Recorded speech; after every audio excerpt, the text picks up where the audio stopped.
தம்பி பாகிஸ்தான்காரன் பார்த்தா அழ போறாம்பா. இந்தியா வெளிப்படையாக இப்படி ஒரு தரமான சம்பவத்தை செஞ்சா பாகிஸ்தான்காரன் பார்த்தா அழமாட்டானா? அப்படி ஒரு தரமான சம்பவத்தை தான் இந்தியா செஞ்சிருக்குது. அதை தான் நம்ம முதல் செய்தியா பார்க்க போறோம். இரண்டாவது செய்தி, மொத்தமாக பாகிஸ்தானை முடக்குவதற்கு இந்தியா எடுத்துக்கக்கூடிய பெரிய விஷயம். நிச்சயமா இந்த செயலுக்கு பிறகு பாகிஸ்தான் 4-3 உடைஞ்சிடும் அப்படின்னு சொல்றாங்க. அப்படி என்ன செயலை இந்தியா அரங்கேற்ற போது அப்படின்னு சேர்த்தே பார்த்துலாங்க. இதுவரைக்கும் எந்த விவசாயினுடைய யூடியூப் சேனலை நீங்க சப்ஸ்கிரைப் பண்ணாம இருந்தீங்கன்னா சப்ஸ்கிரைப் பண்ணிக்கிட்டு பாருங்க. முதல்ல தம்பி பாகிஸ்தான்காரன் பார்த்தான்னா அழுதுட போறான் என்று சொன்னோம் இல்லையா, அந்த தரமான சம்பவம் என்ன என்பதை பற்றி பார்த்துட்டு வந்துருங்க. பாத்தீங்களா, நம்ம இந்தியாவை பொறுத்த வரைக்கும் இரவு பொழுதிலும் சரி பகல் பொழுதிலும் சரி தேசிய நெடுஞ்சாலையில விமானங்களை இறக்கி ஏற்றி கொண்டிருக்கின்றார்கள். அவசர காலத்துல மட்டும்தான் இந்த தேசிய நெடுஞ்சாலைகளை பயன்படுத்துவார்கள். மீரட்டிலிருந்து பிரயாக்ராஜ் வரைக்கும் 594 கிலோமீட்டர், அதுலயும் 3.5 கிலோமீட்டரை பொறுத்த வரைக்கும் மொத்தமா விமானங்களும் ஹெலிகாப்டர்களும் பயன்படுத்தக்கூடிய அளவுக்கு பெரிய அகலமான சாலைகளாக போட்டிருக்காங்க. அவசர காலத்துல மட்டுமே இங்க பயிற்சி எடுப்பாங்க. இப்போ உத்தரப்பிரதேசல இந்த கங்கை ஏர்வேஸ்ல இந்தியா இரவும் பகலும் விமான சாகச நிகழ்ச்சிகளை செய்து கொண்டிருக்கின்றார்கள். எல்லா விமானங்களும் இரவு பொழுதிலும் பகலிலும் இறங்குகின்றன, ஏறுகின்றன. மக்கள் பார்வைக்கு நேரடியாக அனுமதிக்கப்படுகின்றார்கள். இந்தியாவிடம் இருக்கக்கூடிய விமானப்படையினுடைய பலத்தை நீங்க பாருங்கய்யா பாகிஸ்தான்காரங்களை. சும்மானா ஆட்டம் போட்டுட்டு இருக்காதீங்க அப்படின்னு காட்டுறதுக்காகவே இரவு பொழுதிலும் பகலிலும் பாத்தீங்கன்னா இந்தியா விமான சாகச நிகழ்ச்சியை உத்தரப்பிரதேசத்துல செய்துகிட்டு இருக்கிறது. இன்னொரு தகவல் என்ன தெரியுமா, உலகத்திலேயே 3வது பெரிய விமானப்படையை கொண்டது நம்ம இந்தியா தான். உலகத்திலேயே 2வது காலாட்படை ராணுவத்தை கொண்டது நம்ம இந்தியா தான். இப்படி பெரிய ராணுவத்தையும் பெரிய விமானப்படையும் வைத்திருக்கக்கூடிய இந்தியா பாகிஸ்தானுக்காரன் இதெல்லாம் பார்த்தானா, கணக்கிட்டு பார்த்தானா அழமாட்டானா? இப்போ பாகிஸ்தானுக்காரன் எல்லையில என்ன வேலையை பார்த்திருக்கான் தெரியுமா உங்களுக்கு? எப்போதும் தீவிரவாதிகள் இந்தியாவுக்குள்ள ஊடுருவதற்கு எல்லையில தான் முகாம்களை போட்டிருப்பாங்க. ஆனா பெஹல்காம் தாக்குதலுக்கு பிறகு எல்லை ஒட்டி இருக்கக்கூடிய எல்லா தீவிரவாத முகாம்களும் காலியாய் கிடக்கின்றன. ஏன்னா இந்தியா தாக்குதல் தொடுத்துருச்சாப்பா, சர்ஜிக்கல் ஸ்ட்ரைக்கா? அதனால தான் ஒட்டுமொத்த முகாமும் காலி ஆயிடுச்சா அப்படின்னு கேட்டீங்கன்னா கிடையாது. ஏதோ ஒரு காரணங்களுக்காக எல்லை ஓரம் இருக்கக்கூடிய பயங்கரவாத முகாம்கள் பாகிஸ்தானுக்குள்ள போய் தஞ்சமடைந்து இருக்கிறது. எப்போதும் இந்தியா அறிவிக்கப்படாத தாக்குதலை முதல்ல தொடுக்கும், 2வது துல்லிய தாக்குதலை தொடுக்கும், 3வது தான் பாத்தீங்கன்னா நேரடியாக போரை அறிவிக்கும். அதனால இந்தியா பல கட்ட ஆலோசனைக்கு பிறகு இன்னும் தாக்குதல் தொடுக்காம இருக்குதுன்னா நிச்சயமாக எல்லைப்புறத்துல தான் முதல்ல தாக்குதலை தொடுப்பாங்க. அதனால தான் பயங்கரவாதிகள் முகாம் எல்லாம் பாகிஸ்தானுடைய நடுப்பகுதிக்கு இடம்பெயர்ந்திருப்பதாக தகவல். அது மட்டும் இல்ல, எல்லை ஒட்டி இருக்கக்கூடிய கிராமங்களையும் காலி செய்திருக்கின்றான் பாகிஸ்தான்காரன். அது மட்டும் கிடையாது, பாகிஸ்தான்ல பல முக்கிய பள்ளிகளுக்கெல்லாம் விடுமுறை விட்டிருக்கின்றார்கள்.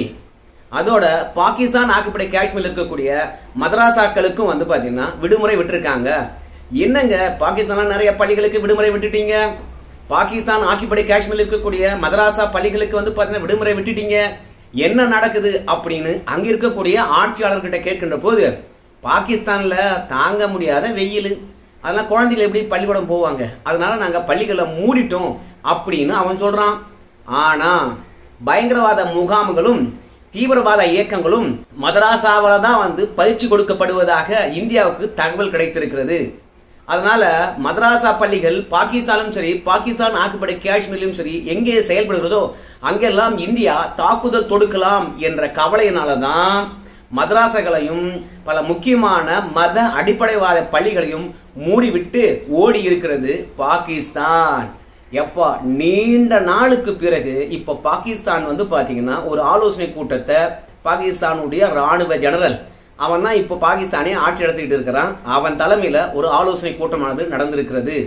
எவ்வளவு சொல்லியும் சரி இந்தியா நாங்க செய்யல அப்படின்றத ஒத்துக்கவே மறுக்குது. அதனால் தாக்குதல் என்பது ரொம்ப பெருசாக இருக்கும். அதனால இந்தியாவுடைய தாக்குதலை நாம் எதிர்கொண்டுதான் ஆக வேண்டும் அப்படின்னு அசீம் முனீர் இன்னைக்கு பொதுவெளியில பேசியிருக்கிறான். அவங்க ராணுவ தளபதி கிட்டையும் ராணுவத்திடையும் பாத்தீங்கன்னா உரையாற்றி இருக்கின்றான்.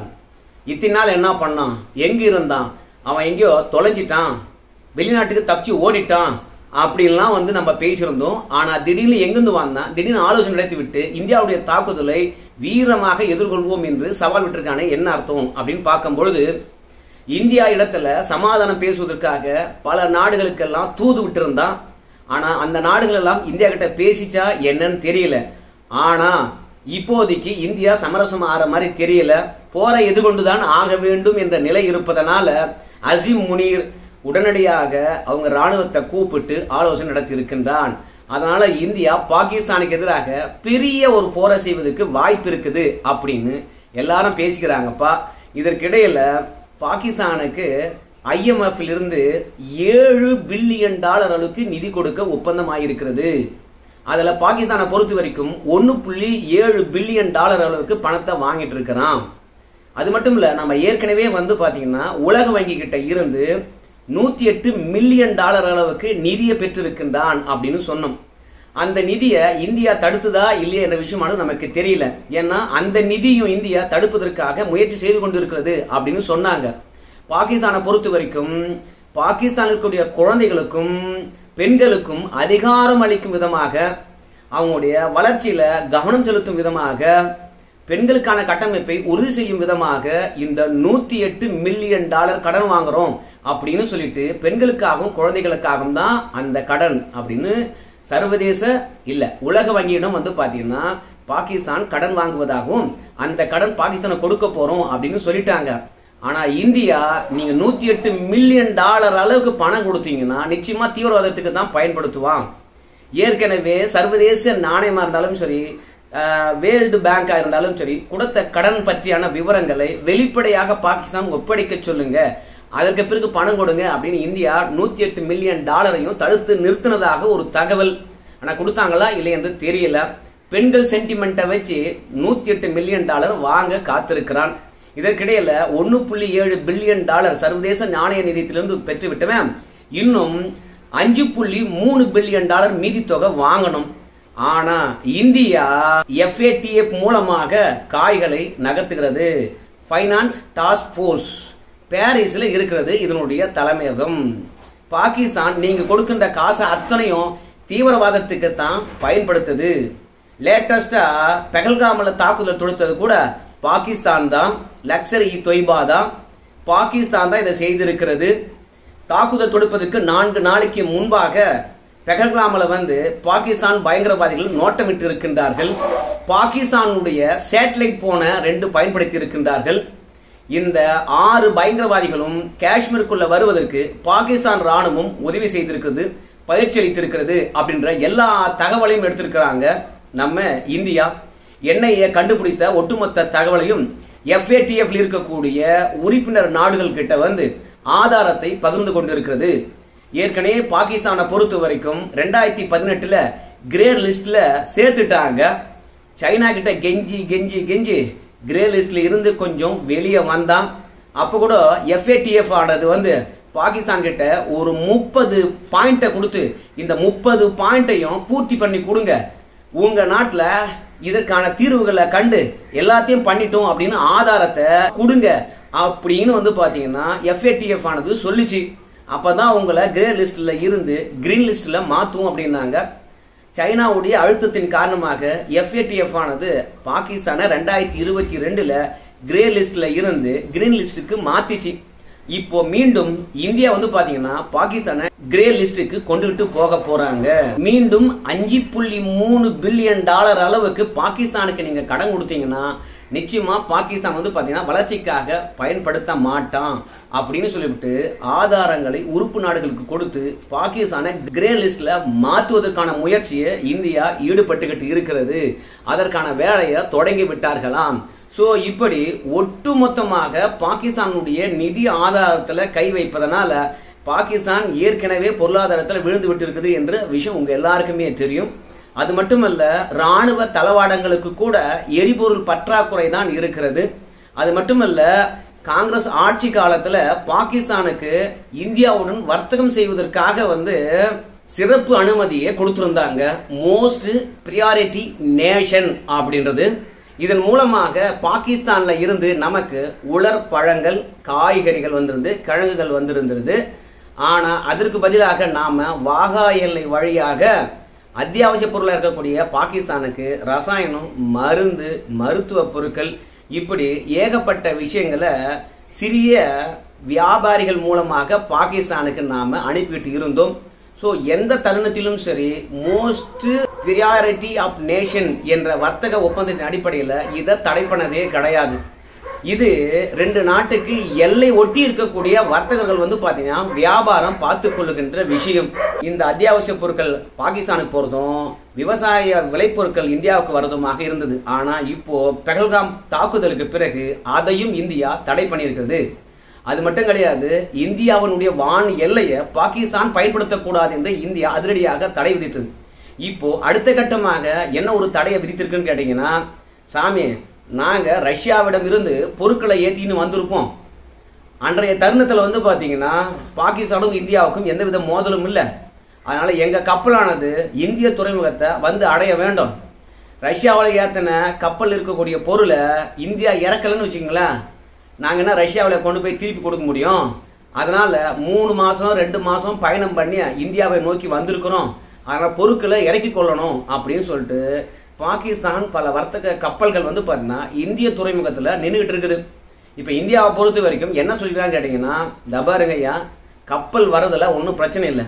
ஆனா என்னைக்கு பாகிஸ்தானுடன் வர்த்தகத்தை தடை விதித்துமோ அதற்கு பிறகு எந்த நாட்டில இருந்தும் பாகிஸ்தான் வர்த்தக கப்பல்கள் இந்தியாவுக்கு வரக்கூடாது. அதே மாதிரி தடை விதிப்பதற்கு முன்பாக இந்தியாவை நோக்கி புறப்பட்ட கப்பல்கள் கூட இந்திய துறைமுகத்துல வந்தீங்கன்னு வச்சுங்களேன், பாகிஸ்தான் கொடி போட்ட கப்பல் எதுவுமே இருக்கக்கூடாது. பிரான்ஸ்ல இருந்து வந்ததுப்பா, பிரான்ஸ்காரன் அனுப்பியிருக்காம்பா, அந்த கண்டெய்னர்ல பாத்தீங்கன்னா பாகிஸ்தான் கொடி இருக்குப்பா, நான் என்னப்பா பண்றது அப்படின்னா கூட அதை அழிங்க. அதே மாதிரி பாகிஸ்தானுக்கு போகக்கூடிய இந்திய கப்பல்களா இருந்தாலும் சரி இந்திய கொடி போட்டுக்கிட்டு போகாதீங்க அப்படின்னு இந்தியா அறிவித்திருக்குது. மொத்தத்துல எல்லை தாக்குதல் ஃபர்ஸ்ட், இரண்டாவது பாகிஸ்தான முழுமையா தாக்குதல். இதெல்லாம் தொடங்குவதற்கு முன்பாக நிதி ரீதியாக பாகிஸ்தானை பாத்தீங்கன்னா மொத்தமா நாசம் செய்வது. ஏற்கனவே பலுஜ பொறுத்த வரைக்கும் அங்க இருக்கக்கூடிய சுதந்திர போராட்ட குழுவானது பலுதிஸ்தான்ல சில பகுதிகளை கைப்பற்றி விட்டு பாகிஸ்தான் ராணுவத்தை அனுமதிக்காம, பாகிஸ்தான் அரசாங்கத்தை அனுமதிக்காம தனிநாடாக சில பகுதிகளை கைப்பற்றி அறிவித்திருக்கிறதா.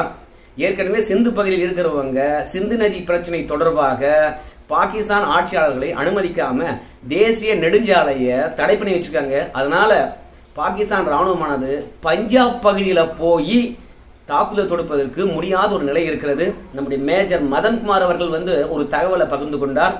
ராவல்பிண்டி பஞ்சாப் பகுதி, இந்த பகுதியில பாகிஸ்தானை தாக்காத வரைக்கும் பாகிஸ்தானை நாம அடக்கி ஒடுக்க முடியாது. அவன் ஆடிக்கிட்டே தான் இருப்பான். ஆனால் அவன் இந்தியா எங்க தாக்குதல் தொடுக்க போகுது என்று சொல்லிட்டு ஏற்கனவே கணித்து பாகிஸ்தான் ஆக்கப்பட்ட காஷ்மீர், கராச்சி இதை காப்பாற்றணும்னு சொல்லிட்டு குறியா இருக்கிறான். ஆனா நம்முடைய குறியானது பாகிஸ்தானை ஒடுக்கணும்னா நாம ராவல்பிண்டி, அப்படி இல்லைன்னு வச்சுக்கோங்களேன் பஞ்சாப், இங்க தான் தாக்குதல் தொடுக்கணும். ஏன்னா பஞ்சாப்ல தான் பாத்தீங்கன்னா அபிசையத், அதாவது லக்சர் இ தொய்பாவனுடைய தலைவர் அங்கதான் வீட்டுக்காவல வைக்கப்பட்டிருக்கின்றான். அவனுக்கு 7 அடுக்கு பாதுகாப்பு. மும்பை தாக்குதலை தொடுத்த அந்த படுபாதகனுக்கு வீட்டுக்காவல வச்சிருக்கோம் அப்படின்னு சொல்லிவிட்டு 7 அடுக்கு பாதுகாப்ப பாகிஸ்தானது ராணுவத்தை போட்டு பாதுகாத்து கொண்டிருக்குது. அதனால அவனை கொன்றே தீரணும். இரண்டாவது ராவல்பிண்டியில தான் பாத்தீங்கன்னா பாகிஸ்தான் ராணுவ ஜெனரல் அசீம் முனீர் அவர்கள் தங்கியிருக்கிறான். அவனை ஒழிக்காத முன்னாடி பாகிஸ்தான்ல அமைதியை கொண்டு வர முடியாது. எல்லையிலும் பாத்தீங்கன்னா அமைதியை கொண்டு வர முடியாது. அதனால பாகிஸ்தான்ல அடுத்தடுத்த கட்ட ராணுவ தளபதிகள் மக்களால் தேர்ந்தெடுக்கப்பட்ட அரசாங்கத்தை கைப்பற்றி கொண்டு இந்தியாவுக்கு எதிராக பாத்தீங்கன்னா போர் தொடுத்துக் கொண்டிருக்கின்றார்கள்.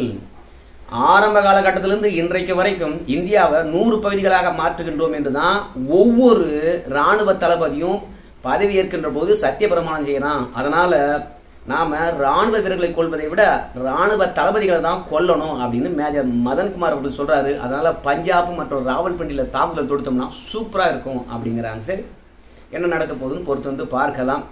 இந்திய விமானப்படையானது தொடர்ச்சியாக சாகசம் செய்து கொண்டிருக்கிறது. அதை பாகிஸ்தான்காரன் பார்த்தானா அழத்தான் செய்வான். என்ன பண்ண போறாங்க பாகிஸ்தான்காரங்க, எப்படி எதிர்கொள்ள போறாங்க இந்தியாவை அப்படின்னு நமக்கு தெரியல. பொறுத்து பார்க்கலாம் என்ன நடக்க போகுதுன்னு சொல்றேன். நன்றி நண்பர்களே.